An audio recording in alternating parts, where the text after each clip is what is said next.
الحمد للہ وحدہ والصلاة والسلام علی من لا نبی بعدہ فاعوذ باللہ من الشیطان الرجیم بسم اللہ الرحمن الرحیم۔ عقیدہ کلاس کے حوالے سے کتاب اصول ثلاثہ کے درس چل رہے ہیں۔ الحمدللہ ہم اس کتاب کے آخری موضوع کی طرف تھے، اصل الثالث یعنی دین کا تیسرا اصول، اور وہ تھا معرفت نبیکم محمد صلی اللہ علیہ وآلہ وسلم، کہ اپنے پیارے نبی محمد کریم صلی اللہ علیہ وسلم کو پہچانو، آپ کی معرفت۔ ہم آپ کے جو حیات مبارکہ کا پہلا دور ہے، ہجرت سے پہلے، جسے ہم مکی دور کہتے ہیں، وہ مکمل کر چکے تھے، اور آخری جو بات بھی تھی پچھلی کلاس کے اندر کہ آپ نے پھر ہجرت فرمائی تھی، ہجرت کے بعض احکامات بیان ہوئے تھے۔ تو آج کی کلاس میں انشاءاللہ بعد الہجرہ یعنی ہجرت کے بعد آپ کا جو مدنی دور ہے اس کے متعلق گفتگو ہوگی۔ تو سب سے پہلے شیخ کی کتاب سے عبارتیں پڑھ لیتے ہیں، پھر انشاءاللہ اس کی کچھ مختصر سی تفصیل بیان ہوگی۔ کتاب کے مصنف شیخ محمد بن عبد الوہاب رحمہ اللہ آگے مزید لکھتے ہیں، فلم مستقر بالمدینۃ امر ببقیۃ شرائع الاسلام مثل الزکوٰۃ والصوم والحج والاذان والجہاد والامر بالمعروف والنہی عن المنکر وغیر ذالک من شرائع الاسلام اخذ علی ھذا 10 سنین۔ شیخ لکھتے ہیں کہ اس کے بعد پیارے نبی کریم محمد الرسول اللہ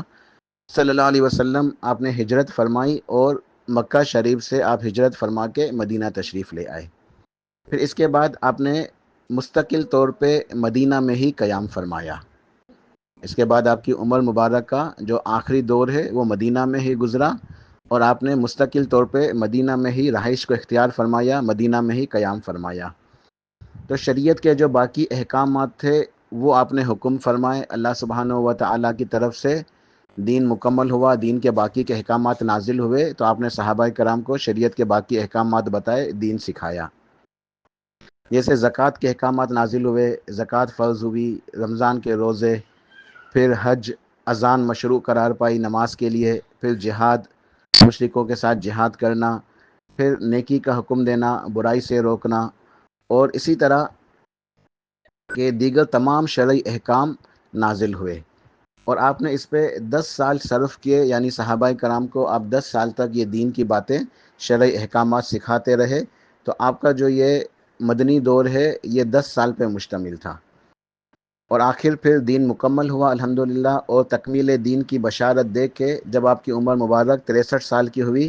تو اللہ سبحانہ و تعالیٰ کی طرف سے پیام اجل آیا۔ آپ نے اس کے اوپر لبیک کہتے ہوئے آپ اس دار فانی سے ابری جہاں کی طرف، اپنے رب کی طرف، بل فی رفیق الاعلیٰ، اپنے رب کی طرف آپ جو ہے وہ تشریف لے گئے، آپ کا انتقال ہو گیا صلی اللہ علیہ وآلہ وسلم۔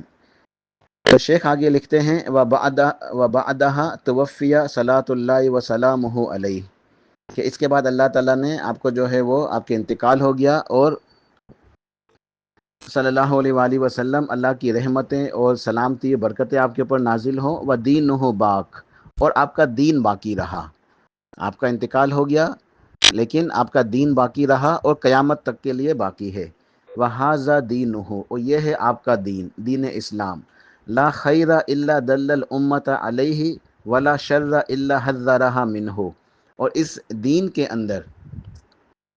کوئی ایسی خیر نہیں ہے، کوئی ایسی نیکی، کوئی ایسی بلائی کی بات نہیں ہے جو آپ نے امت کو سکھائی نہ ہو۔ یعنی آپ نے مکمل امت کو جو ہے وہ رہنمائی فرما دی، دین کے احکامات سکھا دیے، اور جتنی بھی نیکیاں تھیں ان سب کے بارے میں امت کو جو ہے آگاہ کر دیا، سمجھا دیا، سکھا دیا، تو دین کو مکمل کیا، نیکی کی تمام باتیں آپ نے امت کو سکھا دیں۔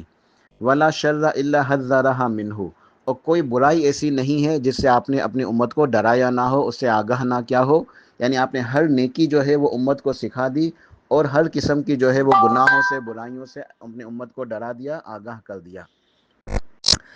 شیخ آگے لکھتے ہیں، والخیر الذی دل علیہ التوحید وجمیع ما یحب اللہ ویرضاہ، کہ بلائی خیر وہی ہے جس کی آپ نے نشاندہی فرمائی، اپنی امت کو سکھائی، اور وہ ہے اللہ کی توحید، اور وہ تمام چیزیں جن کو اللہ تعالیٰ نے پسند فرمایا ہے، یعنی اللہ تعالیٰ کی عبادت۔ تو خیر وہی ہے، بلائی وہی ہے جو آپ نے سکھائی، یعنی اللہ تعالیٰ کی توحید اور اللہ تعالیٰ کی عبادت، جن سے اللہ تعالیٰ راضی ہوتا ہے، خوش ہوتا ہے۔ اللہ کس سے راضی ہوتا ہے؟ اللہ تعالیٰ اپنی توحید سے اور اپنی عبادت سے راضی ہوتا ہے۔ تو اللہ تعالیٰ نے جو ہے دین کو مکمل فرمایا، تو آپ نے جو ہے اپنی امت کو توحید کے سارے احکامات سکھا دیے اور تمام عبادتیں کرنی سکھا دی، تو اسی کے اندر خیر ہے، اسی کے اندر بلائی ہے۔ پھر شیخ لکھتے ہیں کہ وَشَرُّ الَّذِي حَذَّرَ مِنْهُ الشِّرْكُ وَجَمِيعُ مَا يَكْرَهُ اللَّهُ وَيَأْبَاهُ، اور وہ شر وہ ہے، برائی وہ ہے جس سے آپ نے آگاہ فرما دیا، وہ ہے شرک کرنا، اور وہ تمام چیزیں جو اللہ تعالیٰ کو ناپسند ہیں، جن سے اللہ تعالیٰ نے منع فرمایا ہے، یعنی شرک اور دیگر تمام گناہ جو اللہ تعالیٰ کو ناپسند ہیں، کہ شرک بھی نہ کرو، کیونکہ شرک سب سے بڑا بھاری گناہ ہے۔ ان الشرک لظلم عظیم، کہ شرک تو بہت بھاری ظلم ہے۔ شرک کے علاوہ دیگر اللہ تعالیٰ کے جتنے بھی گناہ ہیں، نافرمانی ہیں، ان سب سے اللہ تعالیٰ نے بچنے کا حکم دیا ہے، تو وہ برائی ہے۔ بلائی کیا ہے؟ اللہ کی توحید اور اللہ کی عبادت، اور برائی کیا ہے؟ شرک اور دیگر گناہ۔ تو ان سے جو ہے نا اللہ تعالیٰ نے ہمیں رکنے کا، بچنے کا حکم دیا ہے۔ آگے شیخ لکھتے ہیں کہ بَعَثَهُ اللَّهُ إِلَى النَّاسِ كَافَّةً وَافْتَرَضَ طَاعَتَهُ عَلَى جَمِيعِ الثَّقَلَيْنِ الْجِنُّ وَالْإِنسُ، وَدَلِيلُ قَوْلُهُ تَعَالَى قُلْ يَا أَيُّهَا النَّاسُ إِنِّي رَسُولُ اللَّهِ إِلَيْكُمْ جَمِيعًا۔ شیخ آگے لکھتے ہیں اللہ تعالیٰ نے پیارے نبی کریم محمد الرسول اللہ صلی اللہ علیہ وسلم کو تمام انسانوں کی طرف، جمی انسانوں کی طرف، یعنی تمام کے تمام انسانوں کی طرف مبعوث فرمایا، اور آپ کی اطاعت کو تمام جنوں اور انسانوں کے اوپر فرض قرار دیا۔ یعنی آپ کی بعثت سے لے کے قیامت تک جب جتنے بھی جنوں انس ہیں، چاہے جنات میں سے یا انسانوں میں سے، ان سب کے لیے یہ بات لازم ہے، واجب ہے، فرض ہے کہ وہ آپ کے اوپر ایمان لائیں اور آپ کی اطاعت کریں۔ تو اللہ تعالیٰ نے آپ کو تمام جمی انسانیت کی طرف قیامت تک کے لیے آپ کو جو ہے نا مبعوث فرمایا۔ آپ کی نبوت و رسالت پورے جہاں کے لیے ہے، کسی مخصوص علاقے یا مخصوص قوم کے لیے نہیں ہے، بلکہ تمام جہاں والوں کے لیے ہے، قیامت تک کے لیے۔ اور تمام انسانوں کے اوپر اور تمام جنوں کے اوپر آپ کی اطاعت کرنا یہ فرض ہے، یہ لازم ہے، اسی میں ان کی نجات ہے۔ آپ کی اطاعت کے بغیر کوئی شخص کامیاب نہیں ہو سکتا، جنت میں نہیں جا سکتا۔ اس کی دلیل اللہ تعالیٰ کا یہ فرمان ہے، سورہ اعراف کی آیت شیخ نے لکھی ہے، پوری آیت نہیں لکھی شیخ نے، آیت کا ایک جز لکھا ہے کہ قُلْ يَا أَيُّهَا النَّاسُ إِنِّي رَسُولُ اللَّهِ إِلَيْكُمْ جَمِيعًا، کہ میرے حبیب صلی اللہ علیہ وسلم آپ ارشاد فرما دیجئے کہ اے لوگو، بلا شبہ میں تم سب کی طرف، بلا شبہ کوئی شک نہیں ہے اس بات کے اندر کہ میں تم سب کی طرف اللہ تعالیٰ کا بھیجا ہوا رسول ہوں، کہ اللہ تعالیٰ نے مجھے تم سب کی طرف بھیجا ہے، تمام انسانوں کی طرف، تمام جنات کی طرف اللہ تعالیٰ نے مجھے رسول بنا کر بھیجا ہے، تو میں تم سب کی طرف رسول بنا کر بھیجا گیا ہوں، لہٰذا تم سب کے لیے یہی نجات کا راستہ ہے کہ میرے اوپر ایمان لاؤ اور میری اطاعت کرو، میری باتوں کو مانو۔ آگے شیخ لکھتے ہیں وَأَكْمَلَ اللَّهُ بِهِ الدِّينَ وَدَلِيلُ قَوْلُهُ تَعَالَى الْيَوْمَ أَكْمَلْتُ لَكُمْ دِينَكُمْ وَأَتْمَمْتُ عَلَيْكُمْ نِعْمَتِي وَرَضِيتُ لَكُمُ الْإِسْلَامَ دِينًا، اور اللہ تعالیٰ نے آپ کے اوپر دین کو مکمل کر دیا، یعنی آپ نے دین کے تمام احکامات کو اپنی مدنی دور کے اندر مکمل کر دیا، پہنچا دیا، ان 10 سالوں کے اندر دین کی تمام باتیں پوری ہو گئیں۔ پھر جب آپ نے آخری حج ادا فرمایا حجۃ الوداع کے موقع پر، عرفہ والے دن اللہ سبحانہ و تعالیٰ نے یہ آیت نازل فرمائی الیوم اکملت لکم دینکم واتممت علیکم نعمتی ورضیت لکم الاسلام دینا۔ سورہ مائدہ کی آیت نمبر 3 ہے، اس کا ایک جز ہے کہ آج کے دن میں نے تمہارے لیے تمہارا دین مکمل کر دیا، اور اپنی نعمت، یعنی یہ دین اسلام ایک نعمت ہے، تو اس نعمت کو تمہارے اوپر تمام کر دیا، نعمت پوری کر دی، اللہ کی نعمت دین اسلام یہ پوری ہو گئی، اور تمہارے لیے اسلام کو ہی میں نے بطور دین پسند کیا ہے۔ اب کسی اور جو ہے نا دین کے اوپر تم عمل کر کے کامیاب نہیں ہو سکتے، تو تم نے اسلام کے اوپر ہی عمل کرنا ہے۔ اس کے بعد شیخ لکھتے ہیں کہ وَدَلِيلُ عَلَى مَوْتِهِ قَوْلُهُ تَعَالَى إِنَّكَ مَيِّتٌ وَإِنَّهُمْ مَيِّتُونَ ثُمَّ إِنَّكُمْ يَوْمَ الْقِيَامَةِ عِنْدَ رَبِّكُمْ تَخْتَصِمُونَ۔ شیخ یہ لکھتے ہیں کہ اس کے بعد اللہ تعالیٰ نے پیارے نبی کریم صلی اللہ علیہ وسلم کو موت دے دی، آپ کا انتقال ہو گیا، اور آپ کے انتقال کی دلیل قرآن پاک کے اندر شیخ نے سورہ زمر کی 2 آیتیں نقل کی ہیں، سورہ زمر آیت نمبر 30 اور 31۔ اللہ تعالیٰ نے ارشاد فرمایا کہ انک میت و انہم میتون ثم انکم یوم القیامت عند ربکم تختصمون، کہ اے میرے حبیب بلا شبہ آپ کو بھی موت آنی ہے، آپ نے بھی مرنا ہے، اور یہ تحقیق یہ لوگ بھی مر جائیں گے، یہ تمام انسان، یہ تمام لوگ بھی مر جائیں گے، آپ کا بھی انتقال ہوگا، آپ کو بھی مرنا ہے، تمام لوگوں نے مرنا ہے۔ پھر یقیناً تم سب قیامت والے دن اپنے جھگڑوں کو اللہ کے سامنے پیش کرو گے، یعنی تم سب پھر اللہ کے سامنے پیش ہوگے اور وہ رب تم سے تمہارا حساب لے گا۔ آگے شیخ لکھتے ہیں کہ وَالنَّاسُ إِذَا مَاتُوا يُبْعَثُونَ وَدَلِيلُ قَوْلُهُ تَعَالَى مِنْهَا خَلَقْنَاكُمْ وَفِيهَا نُعِيدُكُمْ وَمِنْهَا نُخْرِجُكُمْ تَارَةً أُخْرَى وَقَوْلُهُ تَعَالَى وَاللَّهُ أَنبَتَكُم مِّنَ الْأَرْضِ نَبَاتًا ثُمَّ يُعِيدُكُم فِيهَا وَيُخْرِجُكُم إِخْرَاجًا۔ شیخ لکھتے ہیں کہ اور مرنے کے بعد لوگوں کو دوبارہ سے اٹھایا جائے گا، لوگوں کو موت آئے گی اور مرنے کے بعد تمام لوگوں کو دوبارہ سے اٹھایا جائے گا۔ تو مرنے کے بعد دوبارہ اٹھائے جانے کی دلیل شیخ نے قرآن پاک کی آیت لکھی ہے، سورہ طٰہٰ آیت نمبر 55، منہا خلقناکم وفیہا نعیدکم ومنہا نخرجکم تارۃ اخری، کہ ہم نے تمہیں زمین سے پیدا کیا اور اسی زمین میں تمہیں لوٹائیں گے اور ہم تمہیں دوبارہ اسی میں سے نکالیں گے، یعنی تم مٹی سے پیدا کیے گئے ہو، اسی مٹی میں دوبارہ لوٹائے جاؤ گے، یعنی تمہیں قبر کے اندر جانا ہے، پھر قبر کا امتحان ہوگا، برزخی زندگی، سارے مراحل، پھر تمہیں اسی قبر سے ہم دوبارہ نکالیں گے، پھر تم نے دوبارہ سے حساب کتاب کے لیے پیدا ہونا ہے، اللہ کے سامنے کھڑے ہونا ہے، تو تمہیں دوبارہ پھر جو ہے نا وہ نکالا جائے گا۔ دوسری آیت شیخ نے لکھی ہے سورہ نوح کی آیت نمبر 17 اور 18، واللہ انبتکم من الارض نباتا ثم یعیدکم فیہا ویخرجکم اخراجا، اور اللہ تعالیٰ نے تمہیں زمین سے پیدا کیا جیسے کہ پیدا کرنے کا حق تھا، پھر اسی طرح وہ تمہیں لوٹائے گا، پھر تمہیں دوبارہ نکال کھڑا کرے گا جیسے نکال کھڑا کرنے کا حق ہے۔ تو شیخ نے جو ہے نا یہاں یہ آیت لکھی ہے۔ اس کے بعد شیخ لکھتے ہیں کہ وَبَعْدَ الْبَعْثِ مُحَاسَبُونَ وَمَجْزِيُونَ وَبَعْدَ الْبَعْثِ مُحَاسَبُونَ وَمَجْزِيُونَ بِأَعْمَالِهِمْ وَدَلِيلُ قَوْلُهُ تَعَالَى لِيَجْزِيَ الَّذِينَ أَسَاءُوا بِمَا عَمِلُوا وَيَجْزِيَ الَّذِينَ أَحْسَنُوا بِالْحُسْنَى، کہ اللہ تعالیٰ جو ہے پھر دوبارہ سے جب پیدا کرے گا تو دوبارہ پیدا کرنے کے بعد ان کا حساب لے گا، تمام لوگوں کو اپنے سامنے کھڑا کر کے ان سے حساب لے گا، ان کا حساب ہوگا، اور پھر جو ان کے اعمال ہوں گے عمل کے مطابق جزا اور سزا ہوگی، یعنی ان کا حساب ہوگا دوبارہ سے پیدا ہونے کے بعد، اللہ ان سے حساب لے گا، پھر ان کے اعمال کے مطابق بدلہ دے گا، ان کے اعمال کے مطابق بدلہ دے گا، جنت یا جہنم۔ اور اس کی دلیل اللہ پاک نے ارشاد فرمایا،